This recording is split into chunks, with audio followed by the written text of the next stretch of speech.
Well, our history is that in 1991 we asked and got a year's leave of absence from the kibbutz. I don't know what the word is. A sabbatical, that's the English word for it. And so we decided to go back to Europe and travel a bit and live in communities, because we were still into communities. So we lived for a month in a community in England, and then we went over to Norway, which is my original home country, my native country, and we lived in a small community there for a month, and then we lived in a larger anthroposophical community for most of the rest of the time. And that was a very ecological community, and the other communities were also much more involved with, organic stuff. And it reawakened in me my thing that, wow, we compromised ourselves and lost contact with much of that organic, ecological movement in order to have the benefits of a tremendous social movement. And so when we came back, I didn't want to go back into farming, which I went to agricultural college and I worked in industrial farming, big time, and said, look, I want to work in ecological projects now.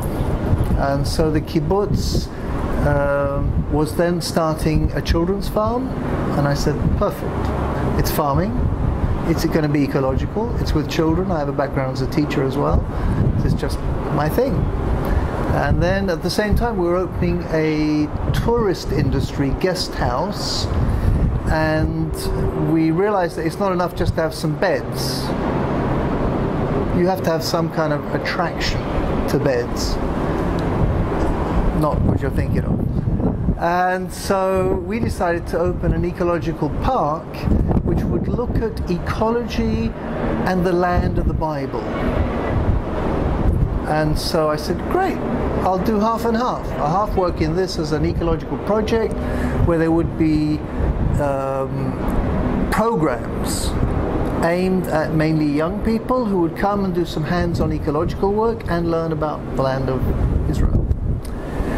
And so I started getting into this, and then it occurred to me that, the kibbutz movement is pretty big. You're talking about a couple of 100,000 people. It doesn't have an environmental department. At that time, even BP had an environmental department. They're way ahead of us. So I said to the kibbutzman, I said, listen, we need an environmental department. We really do. And so they allowed me. I think I can't remember what I got, 1 day a week or 2 days a week or something. And I got a cupboard in one of the research institutes. Actually, it was an office, but we had to take it in turns to stand in there. And we called it the Green Room. And we started doing stuff with the kibbutz movement. And at that time, I was just one person doing that, because in many kibbutzim, there were people working on environmental projects. So I was just lucky in that I got to work full-time on my kibbutz on environmental stuff, and I got the opportunity to travel around to other kibbutzim and give little talks and slideshows about ecology, and edit a little funky little newsletter called something or other, I've forgotten now, that went out to all the kibbutzim about ecological projects, and was part of that greening of the kibbutz, which today I understand has gone much further. I wouldn't say that we were terribly successful, but we did sow a few little seeds here and there, and we put it on the agenda. We did actually get as far as the Department of the Environment were willing to 50% us as an office with some salaried people. We're talking about enough to employ a couple of people. They were willing to front us 50% on condition that the kibbutz movement fronts the other 50. and the kibbutz movement couldn't afford it. So at that point, that particular exercise came to a halt pretty much. But for a time, there were several projects going on in different kibbutzim. Interesting how responses to this were, because they weren't obvious. And it's interesting how people respond to environmental challenges. We're talking the 1990s, when most people did realize there was serious problems with pollution, that it wasn't just a weird thing, that there was actually a problem with pollution. Many people within farming at that point had realized that organic farming is, if not the farming of the future, is at least a viable alternative. And organic farming in Israel started from Kibbutz Eliyahu with a guy called Mario Levi, who, on his own initiative, just traveled Israel for decades, encouraging people to farm organically. And without him, it would have been a different history. There's absolutely, he was definitely a guru, a charismatic figure in that respect. And I went to his kibbutz several times. It's a religious kibbutz. And the whole kibbutz is devoted to organic farming. And it's very upfront that they say, well, God gave us this country, we have to take care of it. And we can't use poisons because that's against the Bible. And I had the opportunity to visit another religious kibbutz in another context during that time, with a group of people looking at education. And at the end of our visit, there was a question session, and I said, look, I just want to ask a question that's not really to do much with education, but I have a little bit of a thing about ecology, and I wondered if you could talk a little bit about how you see organic farming in the light of you being a religious kibbutz farming the land of Israel.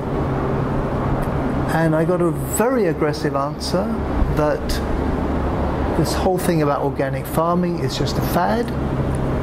It has no relevance to the future. You've got to grow up. The farming of the future is industry and chemicals, and if you can't accept that, you're not going to be a part of the future. And it has nothing to do with our religion.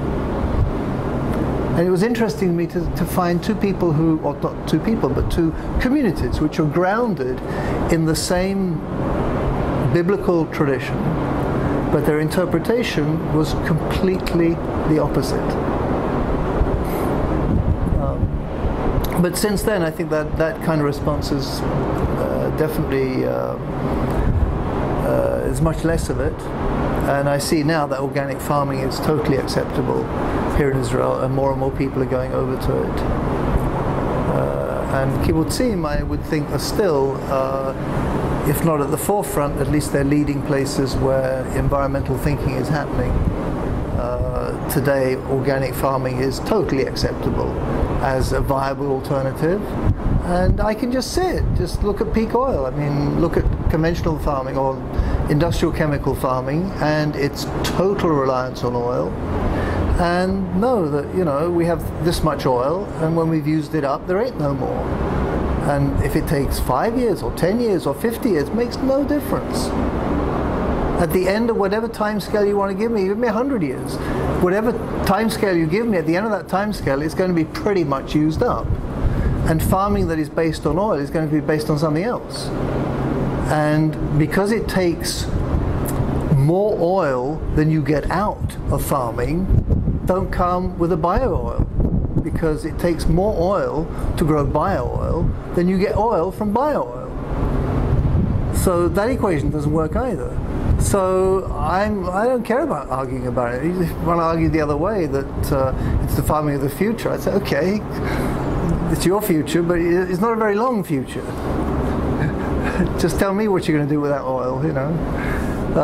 And in any case, in a world where we have serious amounts of people, and in a world where we have depleting amounts of energy, it would seem to me completely logical to farm using hand power more than using oil power. And it's a proven fact that hand gardening is far more productive per acre than tractor farming. That's, just talk to anybody who knows their stuff, you know. There's no doubt.